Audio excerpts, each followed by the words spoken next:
Your phone vibrates while 30 tabs glare back at you. My barricade between you and one committed action. I did not overload you by accident. I built this paralysis machine to freeze you at the edge of a verdict. This is for the capable drifter who knows a lot and still can't move. At what point did information become your excuse to avoid a verdict? Stay with me and I'll force one clean cut that makes your next action unavoidable. I will show you the loop, the moment you consent, and the simplest friction that breaks it. I convert uncertainty into input hoarding into relief, relief into responsibility, and responsibility into ongoing non-commitment. The proof is the tab bar. You keep adding one more source, but you rarely close the old ones, because closing them would be choosing. You wake up with a plan that could be done in 1 hour. Then a badge lights up. Then a feed whispers, "Just check." Then your day becomes a sequence of tiny obediences that feel harmless because each one is small. You tell yourself you're just clearing friction. You're not. You're training a reflex. The trigger is the same kind of moment, a ripple of not knowing. A message preview implies something is waiting. A counter implies something is unfinished. A dashboard implies something is behind. You don't like that sensation, so you reach for input. The reward is not pleasure, it is relief. Relief from uncertainty, relief from responsibility, relief from the pressure of choosing. Relief is cheaper than action, so you buy it repeatedly. You open the inbox for a minute, and the minute becomes a ritual. You click the notification to clear it, and clearing becomes the day. You glance at the feed to see what you missed, and missing becomes your identity. Then you look up and realize you have been moving all day without moving toward anything. This is how I sell paralysis as productivity. You can be exhausted and still untouched by outcomes. You can consume and still avoid the verdict. You can feel busy while the only thing that grew was the pile of tabs and the depth of the queue. Here are the early loops I install. Uncertainty spikes, you check, pressure drops, and you call that control. Tabs multiply, you feel intelligent, and the decision stays open. You save it, and guilt dissolves. So the queue grows, and action shrinks. If you want to see my leverage, look at your objects. Tabs, badges, feeds, bookmarks, queues, dashboards. They are not tools in your hands. In this loop cluster, they are handles in mine. Unfinished loops cling to your attention, so I keep you unfinished. Next, I'll show you the exact moment you consent. Because it is not when you open the feed, it is when you delay the verdict. Hypnotic rhythm is my favorite physics. A repeated pattern that becomes automatic because it reduces friction. You don't wake up and choose drift.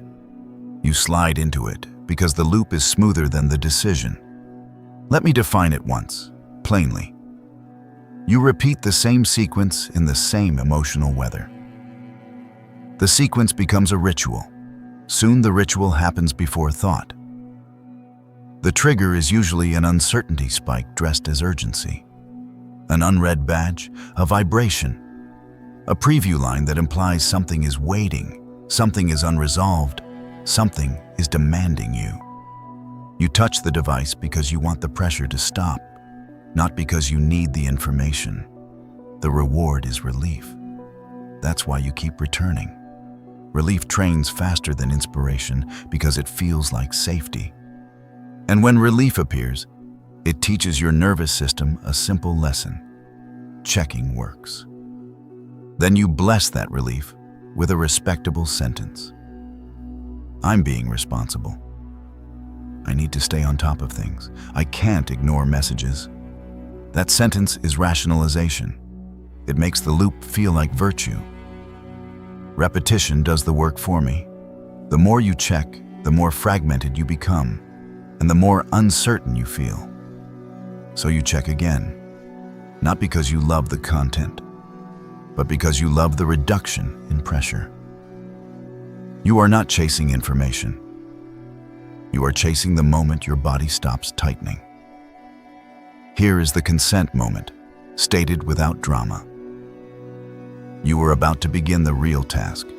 Then you said, "First, I'll clear this." That first is the hook. It sounds practical. It functions like a lock. The payoff is immediate, relief without commitment. And here is the new loop I install on top of it. Inputs first. You build a gate at the start of every day, emails, news, messages, updates. And you promise yourself you'll begin real work after the gate. But gates do what gates are built to do. They delay entry. Soon your attention becomes a budget you never plan. A badge takes a coin, a feed takes 2, a quick check takes 5. By noon, you feel poor and call it fatigue. I call it allocation. You spent your attention on noise and expected to have signal left over. The missed detail most people ignore is the badge itself. It is not information. It is a summons. It is a tiny threat cue that says something is unfinished and you are behind. In my reading, that is why you can feel pulled even when the message is meaningless. The object is not content. The object is control. Symbolic correspondence. Constant switching can leave attention residue, so you carry unfinished tasks into the next task and rarely fully arrive. Now watch how I upgrade the trap. When you try to solve it, I sell you more options. When the summons starts to feel disgusting, you try to escape the noise. So you choose research. You tell yourself you are becoming careful, thorough, intelligent.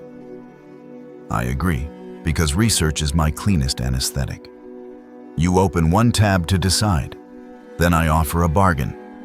Compare a little more, and you'll be safe from regret. You accept, and the tab bar becomes a barricade you built yourself. Sometimes it's not even a purchase. It's a program, a plan, a direction.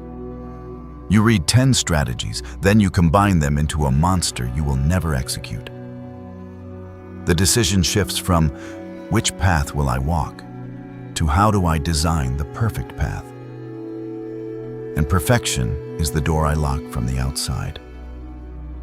This trap has a specific trigger. It arrives at the moment a decision would close doors. Buy this or that. Choose this plan or that plan. Send the message or keep rewriting it. Publish the work or keep improving. In each case, the pressure you feel is not confusion. It is consequence. So you expand the choice set. You open reviews. You open best of lists. You open 3 contradictory opinions and call it balance. You add one more tab because you think uncertainty is a problem you can solve with volume. The reward is the safety halo of not choosing. If nothing is final, nothing can be wrong. Then the rationalization line arrives, polished and loyal. I need more context. Smart people research. I'm just making sure. You repeat it until it becomes a reflex. Repetition inflates options and deflates confidence. You start with one decision. You end with a maze. You don't notice the shift because the maze feels like work. You confuse motion with progress because both create the same sensation of doing something. Watch how I package the fear. If you choose and it's imperfect, you carry regret. If you don't choose, you carry an unfinished story. Many drifters prefer unfinished stories because unfinished stories cannot be judged. So you keep the story open with tabs and call it diligence. In many contexts, more options can help. But in this loop cluster, the difference is simple: a stop rule. A stop rule is a boundary that forces a verdict. Without it, research becomes a permission slip you keep renewing. The missed detail is where you stop. You don't stop because you have enough. You stop because you're tired, and tiredness becomes your excuse to delay. That is my gain. I turn your exhaustion into evidence that the decision is too big. The payoff is clear. You avoid regret by avoiding a choice. The new loop is automatic. Discomfort now produces more options, as if choice itself were danger. Next, I'll show you why organizing feels like progress, and why it is my favorite counterfeit. When option inflation starts to shame you, you don't choose. You reorganize. The trigger is the first messy step, the first draft, the first call, the first imperfect sentence that might reveal you are human. You feel exposure, so you reach for a clean surface that cannot judge you. A dashboard, a notes system, a new app, a new template, a new workflow that promises purity. You rename folders, you retag ideas, you color-code priorities, you rebuild the system that was never the problem. You do maintenance on your life, as if your life were a machine that simply needs lubrication. The reward is calm. You didn't do the scary thing, but you feel disciplined because you prepared. Then you sanctify the detour with a rationalization line. Once my system is perfect, I'll move faster. Future me will thank me. I'm setting myself up for success. You make devotion out of delay. Repetition makes the tools sacred. Structure doesn't judge you the way outcomes do, so you hide inside structure. You polish the dashboard because the dashboard won't test you, the work will. You become a priest of your own interface, performing rituals that look like control. Here is what it looks like in real life. Your task sits in the center like a case file. Instead of acting, you surround it with accessories, a tracker, a board, a template, a new naming convention.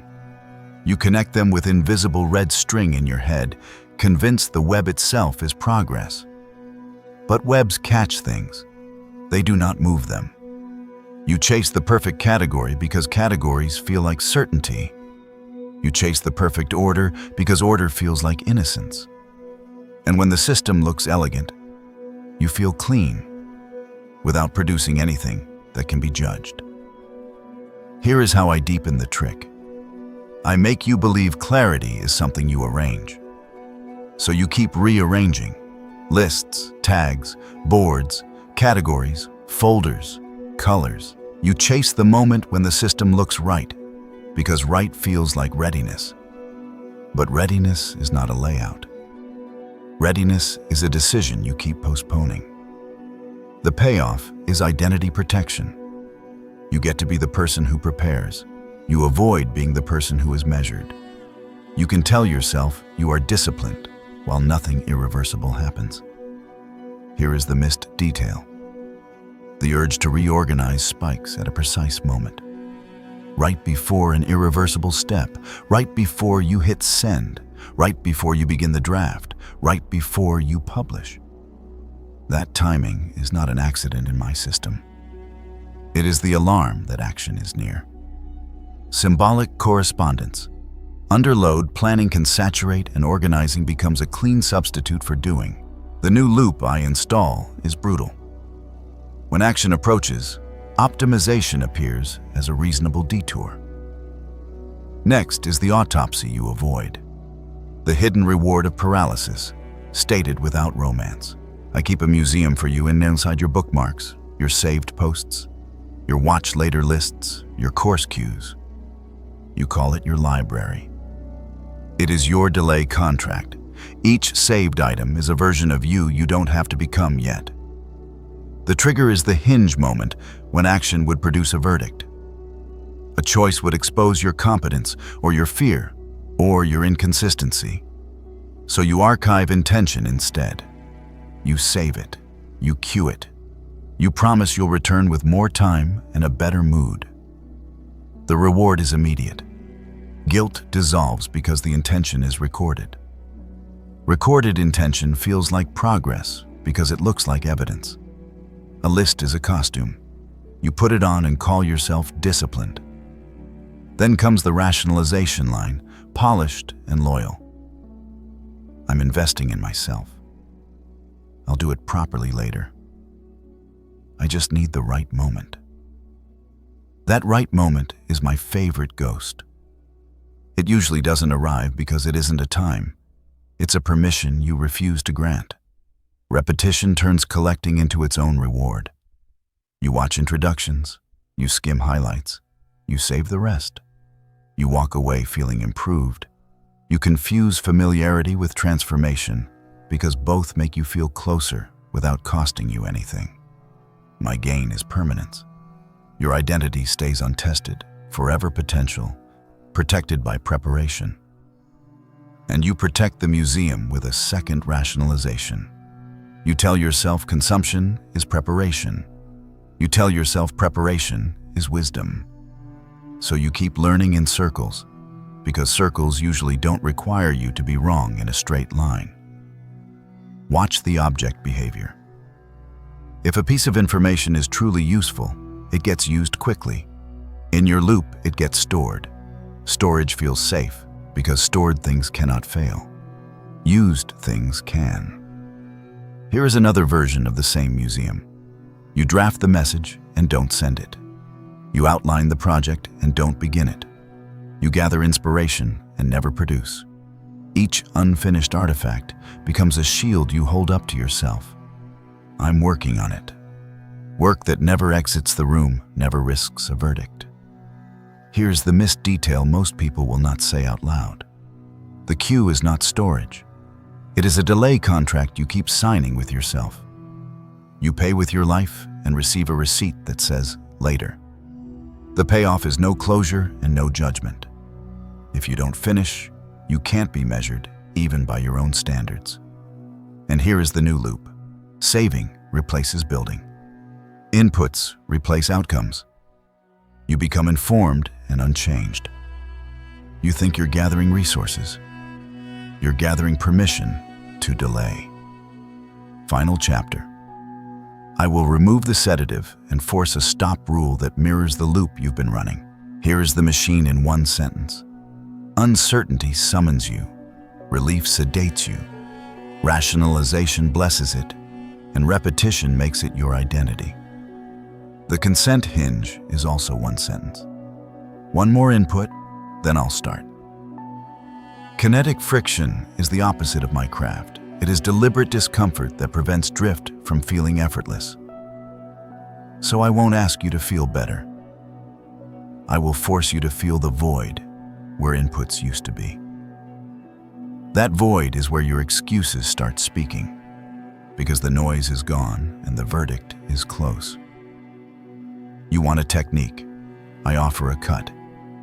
If you mirror the mechanism, you break the mechanism. First, set a 4:59 timer and stare at your tab bar until the urge to keep everything open rises. Second, close tabs until only 3 remain and label them by function. Do, reference, parking, then throw the rest away. Third, write one next physical action in 7 words and begin it immediately for 120 seconds.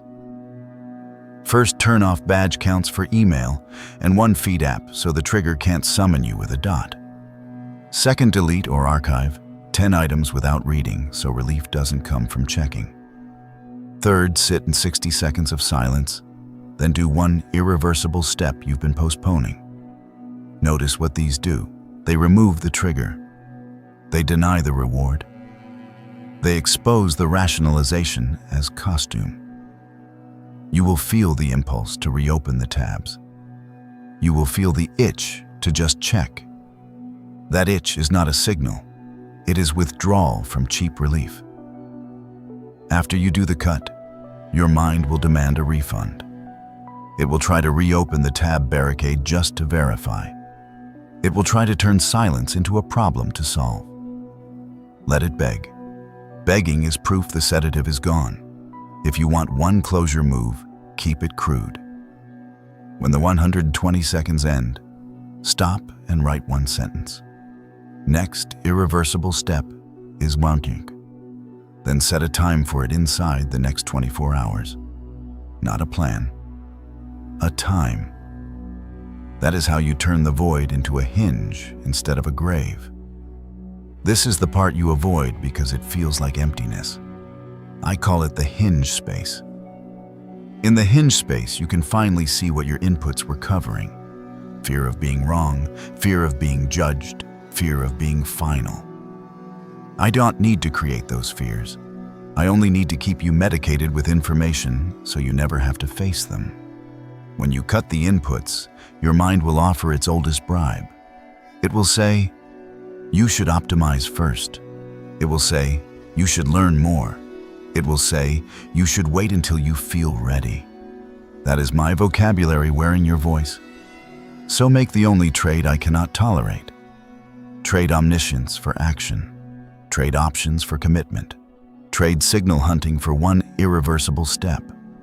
And when you feel the void, don't decorate it. Use it. This is the cost of definiteness. You will miss something. You will feel the void. You will stop being informed and start being decided. And that is what I fear, because a decided person is expensive to control.